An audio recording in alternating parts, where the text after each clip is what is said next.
So, back in the early 1990s, when the internet was really just this, text-based frontier of dial-up modems and super obscure bulletin boards. Right, like before any real social media existed. Exactly. There was this group of horror movie fans, and they kind of stumbled into this Usenet group called alt.horror.werewolves. Which is such a 90s internet name. It really is. And at first, it was exactly what it sounded like. Just a place to, debate the special effects in an American Werewolf in London or, like, share folklore. Just a standard fandom space. Yeah. But then, over months and years of just constant interaction, something bizarre and, like, entirely unprecedented happened. People stopped talking about werewolves as fictional monsters on a screen. Right. They started talking about actually possessing the spiritual soul of a wolf themselves. Which is just a massive leap. It is. Like, a harmless pop culture fandom slowly mutated into an entirely new, deeply held spiritual identity. And if you fast forward to today, millions of teenagers are being served these algorithmic videos suggesting that they might not actually be entirely human. It's wild. We are looking at a phenomenon where a digital aesthetic literally transforms into a religion. Like, how does that even happen? Well, it forces us to completely rewrite our assumptions about how belief systems form in the modern world. I mean, we're looking at the collision of ancient human psychology with this hyper-accelerated digital ecosystem. Right, because when you take that primal human need for belonging and you feed it through a machine designed to maximize engagement, you don't just get quirky internet trends. No, you get entirely new frameworks for understanding reality. So welcome to today's deep dive, everyone. We are super thrilled to have you, the learner, here with us today. Yes, welcome. We have a massive, fascinating stack of sources to get through today. We really do. We are looking at this incredibly comprehensive research map titled Aliens, Ghosts, and Monsters. But, let's be really clear up front. This isn't just a collection of spooky internet stories or creepypasta lore. Oh, definitely not. This stack is backed by rigorous academic scholarship. We've got massive Pew Research datasets, official unclassified reports from NASA and AARO, and, like, deep sociological analyses of how social media algorithms actually rewrite our behavior. So our mission today is to explore what the research collectively categorizes as enchanted identity systems. Which is a great term. Right. We're stepping into the heavily overlapping, often misunderstood worlds of otherkin, therians, the occult internet, and paranormal cultures. And we're looking at them not as, oddities to be gawked at, but as highly complex survival strategies in an age of extreme alienation. Exactly. Let's set the stakes right out of the gate. We are not here to point and laugh at the weird internet. Yeah, if you clicked on this deep dive hoping for, like, a roast of people who wear wolf masks or cast spells on TikTok, you are definitely in the wrong place. We're looking at the intricate mechanics of how people use myth and animals and aliens and magic to basically construct a sense of meaning. We're trying to figure out how a symbolic home is built when mainstream institutions just fail to provide belonging, meaning, and mystery. And to navigate this, the research provides us with a really phenomenal conceptual guide. The source notes introduce a conceptual subpersonality, like a thematic avatar, and they call her Tira. Kara represents the archetype of the witness and the weaver. Right. Yeah. She's this figure who lives comfortably in the margins, someone who navigates hidden identities, spiritual doubt, and, the profound feeling of outsiderness. And Tira operates using something the sources call the wisdom onion model, which, sounds a little strange at first. It does sound funny. But it is actually a brilliant psychological framework. The wisdom onion basically values layered truth. It's about patience. Yeah, it's the ability to sit with tension, ambiguity, and weirdness without instantly rushing to fix it or pathologize it or label the person experiencing it as crazy. Tira understands what it means to be seen through a symbol before being seen as a human being. So let's visualize how Tira looks at these subcultures. Imagine walking down a dark street and looking up at a house with a stained glass window illuminated from the inside. Okay, I like this analogy. From the outside, in the dark, it looks like a chaotic, jagged mess of broken glass. Right, because you can't see the pattern. Exactly. But Tira represents the act of walking into the house and seeing the window with the light shining through it. And suddenly, it's not a broken mess at all. No, it's a completely intentional, complex, and beautiful picture. You just had to view it from the inside out. Okay, let's unpack this, because to understand that stained glass window, we first have to identify the individual colors of glass. Right, because it's an umbrella ecosystem, but it is definitely not a monolith. The research breaks this massive hidden internet down into 5 distinct overlapping tribes, Let's pull them apart one by one. Okay, so the first tribe is the alter-human or other-than-human identity community. And this primarily includes two major groups, which are otherkin and the Therians. Let's define those because people get them mixed up constantly. Otherkinning are described in the scholarship as people who genuinely identify as not entirely human on a spiritual or psychological level.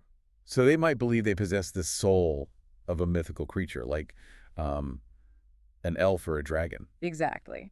The Etherians, on the other hand, typically identify non-physically with an earth animal. Like a wolf or a fox. Right. They feel they have the internal mapping or spiritual essence of that animal, even while fully recognizing they're in a human body. I want to pause here and clarify a massive misconception because the research is very explicit about this. This is not the furry fandom. Oh, yeah, huge difference. According to data from Fur Science, furries are fans of anthropomorphic animal characters.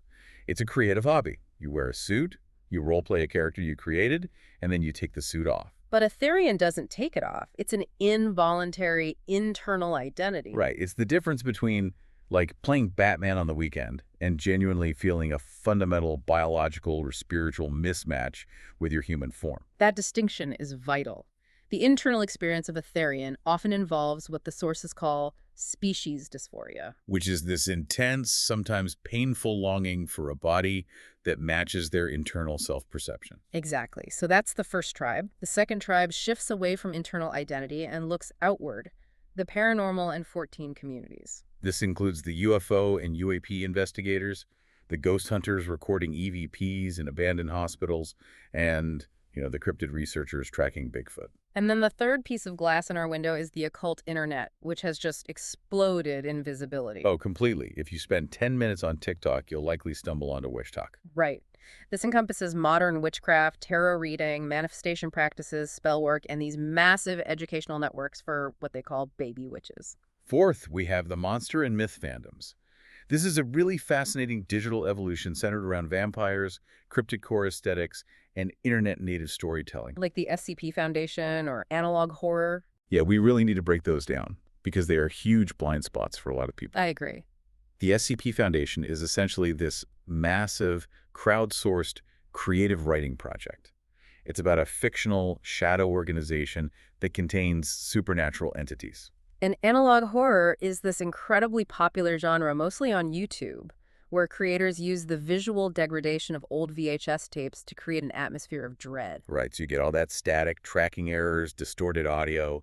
It taps into the terror of the unknown and the nostalgia for a time before high-definition cameras were literally everywhere. It is brilliant digital folklore. In this space, the concept of the monster functions as a symbolic language to process fear, marginality, and transformation.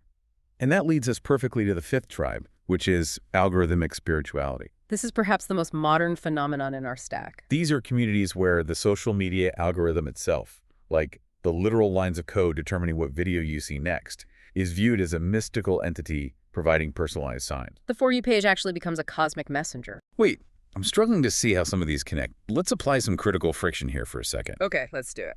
Why are we grouping a 50-year-old Bigfoot researcher who spends his weekends tracking physical footprints in the mud in the Pacific Northwest with a 16-year-old witch talk teen casting digital spells in her bedroom? That's a really valid question. I mean, one is doing what they believe is physical, biological science, and the other is doing something purely spiritual. They don't seem like they're operating in the same universe, let alone the same party. That is the exact tension the research highlights. Outsiders collapse all of these into a single caricature of the weird internet. Right. But insiders have drastically different epistemic standards, meaning they have completely different rules for what counts as evidence or truth. Oh, okay. To your point, the Bigfoot tracker requires physical evidence. Plaster casts, hair samples, audio recordings. They're trying to prove a biological reality. While the witch talk teen doesn't require physical proof of a spell. Exactly. The proof is the internal psychological shift or the subsequent synchronicity in their life. We see this massive clash of evidence standards in the UFO space right now, actually. Oh, absolutely. You have ARO, the All-Domain Anomaly Resolution Office, set up by the Pentagon and NASA, treating UAPs as a rigorous, dry data quality problem. Right, it's all math and physics for them. Yeah, NASA's independent study team explicitly stated there is zero empirical data supporting the idea that UAPs are extraterrestrial technology. They are looking at radar glitches, weather balloons, and aviation safety hazards. But then look at the other side of the exact same topic. You have starseed communities. Right, and we should define that. A starseed is someone who believes their soul literally originated on another planet or in another dimension and have incarnated on Earth to help elevate human consciousness. Exactly.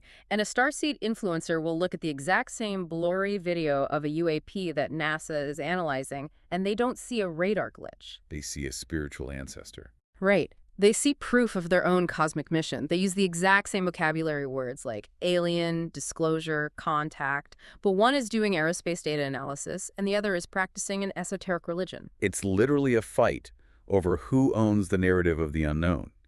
And we have to normalize this foundation because the sheer numbers prove this isn't some tiny fringe group of a few thousand people. Not at all. This is deeply mainstream behavior. The statistics are staggering.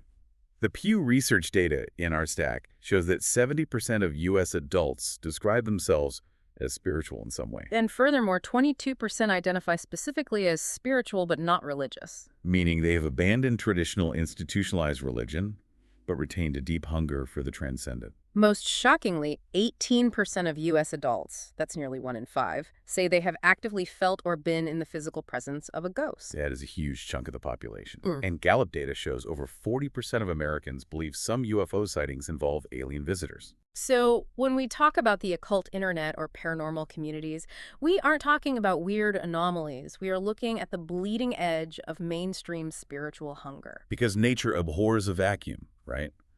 When institutional religion recedes, these enchanted identity systems rush in to fill the void. The question then becomes, how did these incredibly scattered people actually find each other? Right, how did these ancient human concepts, like the shapeshifter, the witch, the ghost, survive the Industrial Revolution and flourish in a digital landscape? Let's trace the historical evolution of enchantment. Our sources point out that this is essentially ancient psychological software running on brand new hardware. Human cultures have always had myths of animal-human spirits. But to understand the modern digital iteration, we have to look at the catalysts. A major precursor is the 19th century spiritualism movement. In the 1840s, the Fox sisters in New York claimed they could communicate with the spirits of the dead through tapping sounds on a table. And that sparked an absolute global frenzy. It really did. But beneath the parlor tricks, spiritualism was doing something vital. It was taking private, agonizing grief over high mortality rates and turning it into a communal, social experience. It created a network of believers who shared a hidden language. And as we move into the 20th century, we see the foundation laid for the paranormal tribes. Modern UFO culture has a very specific birthday. The summer of 1947. Yes. First, a pilot named Kenneth Arnold reported seeing crescent-shaped objects skipping across the sky near Mount Rainier, which birthed the media term flying saucer. And then, literally weeks later, the Roswell incident occurs. The government puts out a press release about a flying disc, then retracts it the next day, claiming it was a weather balloon. And that single retraction basically birthed the modern conspiracy of a massive government cover-up. It planted the seed. And in cryptid culture, the visual anchor was provided in 1967 with the famous Patterson-Gimlin film. The shaky, grainy footage of a large, hairy biped walking through the woods in Northern California. Right. It provided a visual template that cryptozoologists would spend the next half-century trying to validate. But the real shift, the actual phase transition, happens when the internet arrives. Yes, the sources break this down into 3 highly distinct digital eras: the 90s web, the 2010s Tumblr era, and the 2020s feed. And this goes back to our hook at the very beginning of the deep dive, the 1990s. The 1990s were the era of Usenet groups and text-based mailing lists. This is a critical moment in the psychological mechanics of the internet. We talked about alt.horror.werewolves. It started as a horror fandom space. But how does a fandom mutate into an identity? That is the million-dollar question. How does a human brain make the leap from, I like werewolf movies too, I actually possess the soul of a wolf? Yeah, what is the mechanism there? It happens through the mechanics of repeated, isolated interaction and the creation of a shared language. In the physical world, if you tell someone you feel like a wolf, you are immediately socially punished. You are mocked, ostracized, or medicated. Exactly. But in a text-based, anonymous digital space, there are no physical consequences. Someone in that group cautiously posts, "Does anyone else actually feel phantom ears on top of their head sometimes?" And in the real world, that gets shut down instantly. But on Usenet, someone replies, "Yes, I feel that too." That moment of validation must be incredibly intoxicating. It is the ultimate psychological reward.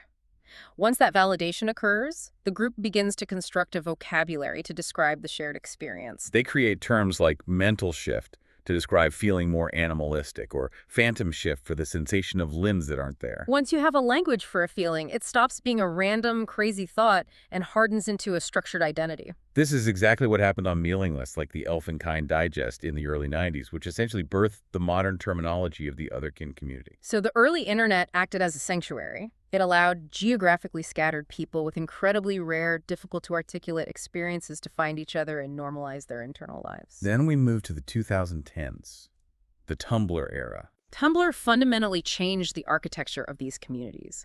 Tumblr was a platform built around blogging, reblogging, and immense scrolling text posts. It encouraged deep introspection and intense taxonomy. It was an era of clinicalization. Right. What does that actually mean in practice? Well, it means users didn't just share experiences, they categorized them with obsessive detail. They created incredibly granular labels, custom pride flags, and long theoretical essays defining exactly where one identity ended and another began. They developed terminology like fiction parakin for those who identify as fictional characters, or fatkin for historical figures. It was highly literary, deeply analytical, and heavily focused on using trauma-informed language to justify these internal states. And then we hit the 2020s, the era of TikTok. And the architecture changes again. Completely. TikTok took the deep, literary, essay-driven taxonomies of Tumblr and violently compressed them into fast, viral, visual aesthetics. Because the algorithm demands quick engagement. Right. You can't read a 2,000-word essay on the spiritual nature of a wolf's soul in a 15-second video. Instead, you get the visual shorthand. You get a teenager doing quadrobics running and jumping on all fours while wearing a hyper-realistic wolf mask set to a trending audio track. Exactly. The early internet in the 90s was like walking into an enormous, dimly lit library. You had to know what you were looking for. You had to seek out the specific index card for alt.horror.werewolves. You had to pull the book off the shelf. But TikTok is completely different. TikTok is like a street preacher who sprints up to you and shoves a highly tailored, visually arresting flyer into your hand before you even realize you're on the street. That is a flawless way to describe the shift from pull technology to push technology. And it brings us directly to the concept of the algorithmic oracle. We really have to look under the hood at how these algorithms actually function, because they are actively shaping human spirituality. The research highlights a 2025 TikTok audit where researchers created blank sock puppet accounts to test the algorithm's behavior. They wanted to see how quickly the machine could categorize a user and flood their reality. And they found that within just 200 video views, which is maybe an hour or two of scrolling, the algorithm aggressively amplified interest-aligned content. So if a blank account lingered for a fraction of a second longer on a video about tarot reading or a video about feeling alienated from humanity, the algorithm locked on. It began relentlessly flooding the user's For You page with deeply niche, occult, or alter-human content. And here's where the computer science merges with human psychology to create algorithmic conspirituality. When a user is sitting alone in their room, feeling depressed and disconnected, and suddenly their phone serves them a hyper-specific video addressing their exact emotional pain, they don't interpret it as a machine learning model optimizing for retention metrics. They interpret it as magic. They view the algorithm as a sentient force. You literally see comments on these videos saying, "The universe brought you to this video," or "If this is on your FYP, whoever needs to see this will see it." The code itself is imbued with divine intentionality. It is a massive historical pivot. The pre-internet era gave people stories about hidden worlds. The early internet gave them tools to search for others who believed the stories. But the algorithmic era pushes those hidden worlds directly into people's minds before they even know what they're looking for. It proactively recruits them into enchanted identities. Which naturally brings us to the core psychological question. If the algorithm is pushing this content, why is it sticking? Right. A machine can show you a video of someone wearing a wolf mask, but it can't force you to adopt that identity. What unmet, agonizing psychological need is this content feeding. We have to look at the macro environment. The sources point immediately to a profound crisis of connection. The U.S. Surgeon General recently issued a stark advisory on the epidemic of loneliness, classifying social disconnection as a public health crisis on par with smoking or obesity. We are living in an era where community infrastructure like churches, neighborhood groups, bowling leagues has largely collapsed. Let's put ourselves in the shoes of someone experiencing that. Think about what it actually feels like to be a teenager or even an adult who feels completely unseen. You feel alienated at school, invisible at work, misunderstood by your family. And then you open an app and you find a niche community. The relief must be intoxicating. The message is instantly, you are not broken. You are just different, and there are others exactly like you. But these specific communities do something far more complex than just offering a digital support group. They perform a psychological alchemy. They transform shame into sacredness. This is the mechanism that makes these identities so powerful. They take the raw, unbearable pain of social rejection and convert it into high-status symbolic value. Let's break down exactly how that transformation works, because the sources map it out brilliantly. Let's say you suffer from crippling social awkwardness. You constantly miss social cues, you don't understand small talk, you feel fundamentally out of step with your peers. The Alter-Human community helps you reframe that shame. It's no longer, I am a failure at being human. The narrative becomes, of course I don't understand human social cues. I am not built like an ordinary human. I have the soul of a creature from another plane. The mechanism applies to physical discomfort as well. If a young person is experiencing profound bodily alienation, perhaps they hate the way they look, or they feel deeply disconnected from their physical form, the Therian community offers the concept of species dysphoria. The pain is reframed. It's not that I am ugly or awkward, it's that my inner true form is a predatory cat, and I am trapped in this human shell. And we see this heavily in the monster fandoms regarding sexual or gender shame. If someone feels completely failed by conventional dating scripts, or feels that their desires are somehow wrong or unlovable, they can bypass those painful mainstream expectations by adopting a monstrous aesthetic. Gothic, vampire, or demon personas allow them to take the parts of themselves that society rejected and wear them as a badge of power. The rejected self returns as a sacred, magical, or terrifying self. It provides armor. But this raises a question I'm sure you have, for you, the learner. Why these specific symbols? If you are just lonely and awkward, why not join a local chess club? Exactly. A chess club provides community. A knitting circle provides community. Why jump straight to, I am a spiritual wolf, or I am casting a hex on the moon? Because a chess club doesn't offer mythic identity. A chess club doesn't explain the profound internal strangeness someone might be feeling. The research points to a very specific, fascinating 2019 academic study on Therians to explain this. The researchers looked at 112 individuals who identified as Therians and compared them to a control group of 265 non-Therians. Let's dive into those findings. What did the data actually show? The study found that the Therians scored significantly lower on variables tied to positive social relationships and social integration. Which, sounds bad on the surface. Right, but the crucial part is the authors didn't just dismiss them as maladjusted. They suggested that the Therian identity might actually function protectively for individuals who possess higher levels of autism spectrum traits or schizotype-related traits. Let's pause and translate that. I want to make sure we don't accidentally pathologize anyone here. When people hear schizotypy, they immediately think of schizophrenia and clinical hallucinations. Right. But that's not what the researchers mean, is it? No, not at all. In psychology, schizotypy is understood as a personality trait continuum. It does not mean someone is experiencing clinical psychosis or dangerous delusions. It simply refers to a propensity for magical thinking, unusual perceptual experiences, and feeling strong, intuitive connections to the universe. Someone high in schizotypy might feel deeply attuned to the energy of a forest, or experience vivid, almost physical daydreams. So if you have a brain that is naturally wired to experience reality with that kind of intense, magical overlay, a standard high school environment is going to feel deeply alienating. Exactly, and the Therian identity provides a vocabulary to organize that sensory mismatch.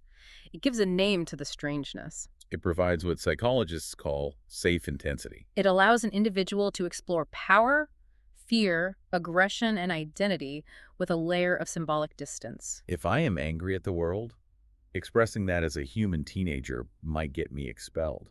Expressing that as a wolf shift in a safe online space allows me to process the emotion without destroying my real life. We see a very similar psychological mechanism driving the occult internet, but centered around the desire for control. We mentioned earlier that Gallup's recent data shows average confidence in major U.S. institutions is hovering near record lows. People look at the government, the economy, the media, and they see systems that are chaotic, deeply unfair, and completely out of their control. When institutional trust collapses, people naturally turn to DIY agency. They look for alternative systems to manage their anxiety. If you feel like the economy is a rigged game where you can't afford rent, and the traditional advice of work hard and save money feels like a lie, the appeal of witch talk makes perfect sense. Lighting a manifestation candle or pulling a tarot card to explain your anxiety gives you immediate, tactile control. You are turning overwhelming systemic uncertainty into a private ritual you can manage on your bedroom floor.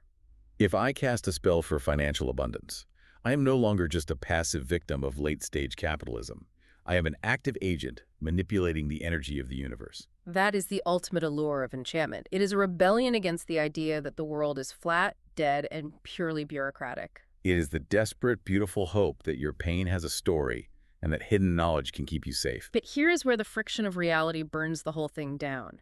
When these deeply internal, highly fragile coping mechanisms are suddenly broadcast on the TikTok algorithm for the whole world to see, the outside world reacts. And they usually react with immense hostility. Which brings us to the sociology of moral panics and public misunderstanding. This is a textbook case of context collapse. You have an ecosystem built entirely for insiders. A teenager working through severe social anxiety by exploring a Therian identity, or a young witch performing a highly personal ritual. And the algorithm strips away all of that context and serves the video to millions of hostile mainstream outsiders. And the most explosive, politically weaponized example of this in recent years was the litter box hoax.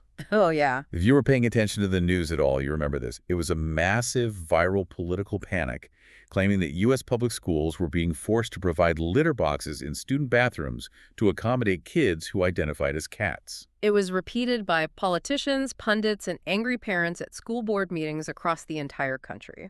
The research explicitly points to investigations by Reuters and other fact-checking organizations who exhaustively chased down these claims. And what did they find? Absolute zero. They contacted dozens of school districts that were specifically named in these rumors. There was not a single documented instance of a school providing a litter box for a student identifying as an animal. It simply did not exist. But millions of people believed it with total conviction. How does a lie spread that effectively? The sources break down the mechanics of the hoax. It started with outsiders conflating two entirely different communities. They saw teenagers participating in the furry fandom wearing tails or ears for fun, and they violently mashed that together with the Therian community. Who, identify internally with animals, but generally know perfectly well they're biologically human and use human toilets. And once that caricature was built, it was weaponized as a proxy to attack broader issues. The panic wasn't actually about kids thinking they were cats. It was a Trojan horse used to attack transgender youth, gender diversity, and the concept of progressive accommodations in schools. The logic was, if schools are letting kids change their pronouns, what's next? Letting them use litter boxes. It was a deliberate absurdity designed to discredit legitimate civil rights conversations. To understand the mechanics of how society loses its mind over things like this, the research leans heavily on the work of sociologist Stanley Cohen and his theory of moral panics. Cohen defined a moral panic as a condition where a specific group or behavior emerges and is aggressively framed by the media and politicians as a fundamental threat to societal values. And the threat is almost always wildly exaggerated in scale and seriousness. Cohen's framework fits this perfectly. We have seen this exact societal immune response before. Look back at the 1980s satanic panic. Heavy metal music, Dungeons and Dragons, and harmless teenagers wearing black were suddenly blamed for systemic societal decay and horrific, completely unsubstantiated claims of ritual abuse. We saw it again in the late 1990s after the Columbine tragedy, where the entire goth subculture was viciously scapegoated. Parents were convinced that if their child listened to Marilyn Manson or wore a trench coat, they were harboring a propensity for mass violence. The pattern is identical.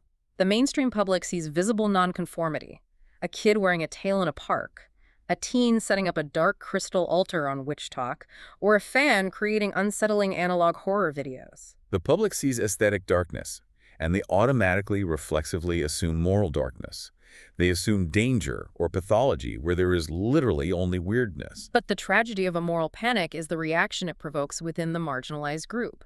It creates a powerful sociological phenomenon known as the backfire effect. Yes, this part of the deep dive is crucial. When society mocks these kids, it doesn't make the behavior stop. It acts as absolute superglue for the in-group. It's a self-fulfilling prophecy. Let's trace the mechanics of the backfire effect. Imagine a vulnerable young person who feels rejected by their peers.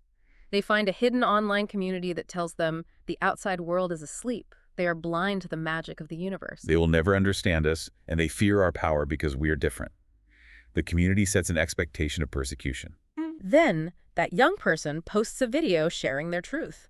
And thousands of outsiders flood the comments with brutal mockery, death threats, and calls for them to be institutionalized. From the perspective of the young person, the mockery literally proves the community right. The community predicted the hostility, and the world delivered it. The outsider hatred inadvertently validates the community's founding narrative. In moderate spaces, this might just result in defensive solidarity.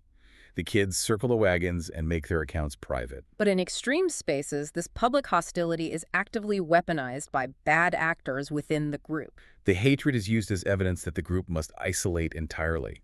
Cult-like leaders will say, "See, the outsiders are NPCs, non-player characters. They're spiritually dead. You can only trust us."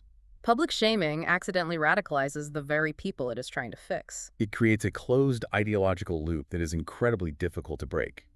However, we have to be careful not to swing the pendulum too far the other way. Right, acknowledging that public mockery is an overreaction to harmless weirdness does not mean that these communities are entirely safe utopias. Exactly. Just because a teenager wearing a mask in the woods isn't reading about the collapse of Western civilization doesn't mean there are zero risks involved in these digital ecosystems. We need a rigorous, objective way to evaluate when these spaces cross the line from a creative coping mechanism into active harm. The research provides a phenomenal three-level model to evaluate the spectrum of harm, drawing heavily on clinical boundaries established by the American Psychiatric Association and the World Health Organization. Crucially, these medical organizations do not evaluate behavior based on how weird it is. They evaluate it based on the presence of significant distress and functional impairment. Let's underscore that. The APA doesn't say believing your soul is from Sirius B is automatically a psychiatric disorder. They look at whether that belief is destroying your life. Are you unable to hold a job? Are you cutting off your family? Are you experiencing crippling anxiety because of the belief? If not, it's not clinically an issue. So, using that framework of distress and impairment, let's look at level 1 of the model healthy participation. In a healthy dynamic, the individual's involvement in the enchanted identity is grounded, flexible, and creative. The belief expands their world rather than shrinking it. A healthy practice looks like a modern witch who uses tarot cards and moon rituals as tools for deep self-reflection, meditation, and empowerment. She understands it as a spiritual practice, not a substitute for paying her taxes or going to the doctor. Or consider a Therian who uses their animal identity to understand their unique sensory needs and find friends, but who still maintains offline relationships, attends school, takes care of their physical hygiene, and fully understands the reality of their human body. They can say, "This identity helps me make sense of myself," without demanding that the cashier at the grocery store treat them like a literal wolf. That sounds perfectly functional. Yeah. But things begin to degrade when we slide into level 2 unhealthy participation. Unhealthy participation is characterized by obsession, isolation, and avoidance. The identity stops being a tool for navigating the real world and becomes a tool for escaping it entirely. The individual begins to withdraw from offline life because it's too friction-heavy. This is where the algorithmic oracle we talked about becomes dangerous. In level 2, the algorithm dictates their mood. If they see a negative tarot reading on their feed, it ruins their entire week. Every piece of normal, real-world friction like failing a math test or having an argument with a parent is suddenly interpreted through a paranoid lens as a spiritual attack or proof of cosmic persecution. The community doesn't just explain reality anymore, it replaces reality. The person's entire universe shrinks down to a single Discord server. And if they remain isolated in that state, they become highly vulnerable to level 3 extreme and harmful participation. This level is defined by coercion, exploitation, and anti-reality frameworks.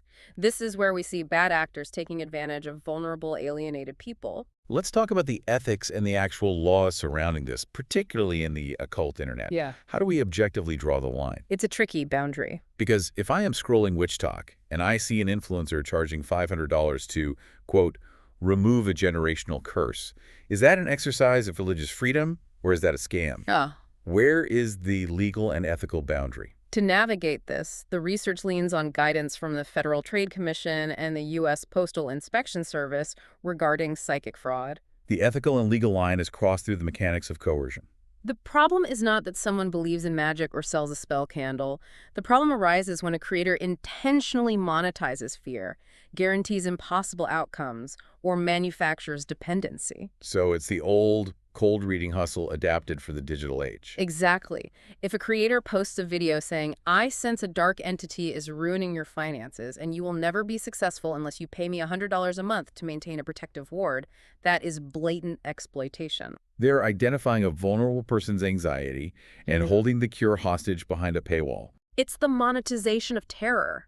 And we see a different, equally dangerous kind of extreme harm in the UFO and paranormal spaces. The researchers label it conspiracy fusion. This is fascinating. How does conspiracy fusion actually work? Conspiracy fusion happens when a community's shared interest in a mystery hardens into paranoid certainty. It's when the concept of an unidentified aerial phenomenon stops being an intriguing scientific question and hardens into an absolute dogmatic certainty that a malicious, satanic government cabal is covering up the truth to enslave humanity. The mystery is completely replaced by an enemy. Precisely. And once the belief system requires an enemy, it can be used to justify horrific offline behavior. We see this when UFO or paranormal communities engage in targeted harassment, doxing, or even physical violence against skeptics, journalists, or government officials they perceive as part of the cover-up. The danger is not the belief in aliens. The danger is when uncertainty becomes weaponized certainty. This is an incredibly heavy landscape to navigate. We're looking at a space that holds profound beauty, creative survival, and genuine spiritual exploration, right alongside the potential for radicalization, financial exploitation, and deep isolation. To wrap all of this up, we need to circle back to our guide, Tira, the witness and the weaver. How does Tira's wisdom onion model help us find a sustainable middle path here? How do we navigate the space between cruel, mocking dismissal of these people on one side and naive, dangerous validation of every single wild claim on the other? Tira's warning, as drawn from the conceptual notes in our stack, is beautifully simple and profoundly difficult to execute. A symbol can hold pain, but it shouldn't replace life. A mystery can humble you, but it shouldn't make you immune to evidence. The sources argue that society must offer these digital communities something called compassionate accountability. We have to look at a teenager who identifies as an alien or a young adult spending their paycheck on tarot readings and say, your pain is real. Your need for belonging and meaning in a cold world is completely valid. But you are still tethered to reality, and you are still responsible for how your beliefs affect yourself and the people around you. It requires a massive shift in how we handle non-conformity. Society absolutely must learn to tolerate harmless difference. We have to let people be strange. We have to let people build their stained glass windows, even if we don't understand the picture they're trying to make. But simultaneously, we must aggressively intervene when there is financial exploitation, psychological abuse, or a complete detachment from functional reality. It's about respecting the light shining through that window, while also making sure the lead holding the glass together isn't quietly poisoning the people living inside the house. That is the exact balance Tara asks us to strike. Looking back at the massive landscape we've covered today, it's just staggering. It forces you to realize that the internet didn't invent anything new about human nature. It really didn't. It just took the most ancient, primal human needs. Our profound grief, our deep alienation, our desperate desire for play, and our relentless search for the spirit, and plugged them into a hyper-accelerated algorithmic delivery system. We haven't stopped needing myth. We haven't outgrown our need for monsters, witches, and spirits. We've simply changed the platform where those myths are constructed and shared. And that leaves us with one final, deeply personal thought for you, the learner, to mull over as you go about your day. It is incredibly easy to look at a teenager wearing a wolf mask in a public park, or someone pulling tarot cards to decide if they should quit their job, or a UFO researcher screaming about government cover-ups and think, those people are totally detached from reality. It is so easy to judge from the outside. The outside perspective always feels safer. But I want you to turn that lens inward. Ask yourself this. In a world that is hyper-bureaucratic, constantly exhausting, increasingly automated, and deeply, deeply lonely, what hidden personal myths have you silently constructed just to feel like your life has a spark of magic? What small irrationality do you hold on to just to feel like you're more than a cog in a machine? And if the algorithm ever figured out exactly what your hidden myth was and started feeding it back to you with terrifying precision every single time you opened your phone, would you really be able to look away? A profound question to carry with you. Thanks for stepping out of the dark and looking at the window from the inside with us today. We'll see you on the next deep dive.